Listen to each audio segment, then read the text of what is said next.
Sveiki, gerbiami kanalo žiūrovai.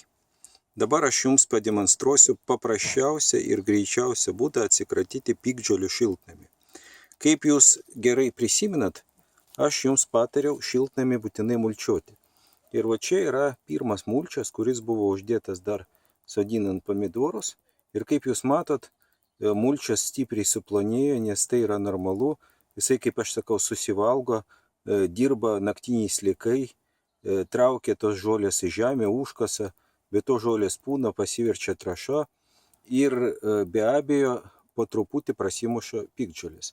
Ir kaip matot, tų piktžolių, va čia kur senasis mulčias, tų piktžolių tikrai yra. Ravėti kaip ir nėra prasmės, nes šaknis lieka ir toj pat dar labiau ravint pasižeidžia sluoksnis mulčio ir pro tą pažeistą mulčią piktžolės toj pat puikiausiai atauga labai greitai. Aš siūlau kitą būdą daug paprastesnį ir greitesnį, nes irgi esu pakankamas tinginys. Taigi įmame žolę, ką tik nupjautą, ir tiesiai ant tų žolių, ant tų piktžolių pakankamai storai ir negailint žolės mulčiuojame. Uždengiame tiesiog.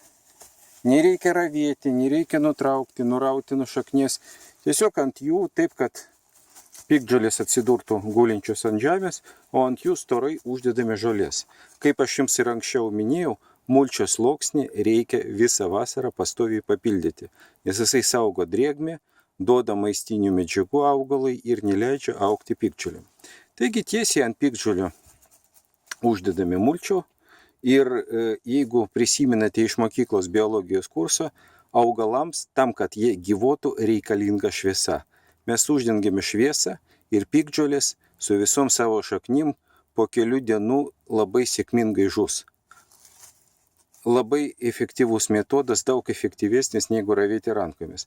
Dabar aš jums parodysiu, jūs matote, kas buvo prieš, jūs matote, kas vyksta dabar ir dabar parodysiu kitą vietą šiltnamį, kuri buvo užmulčiuota prieš gerą savaitę, kai paskutinį kartą pjoviau žolę. Pažiūrėkit, kaip gražu, kaip švaru, jokių piktžolių nėra ir niekas net nebando prasimušti. Tai ir yra pats greičiausias ir paprasčiausias būdas kovoti su piktžolėmis šiltnamy. Tiesiog pakartotinas mulčiavimas. Sėkmės darbuose, spauskit like, jeigu patiko informacija, prenumeruokite kanalą tam, kad nepraleisti sekančių filmukų ir iki pasimatymo.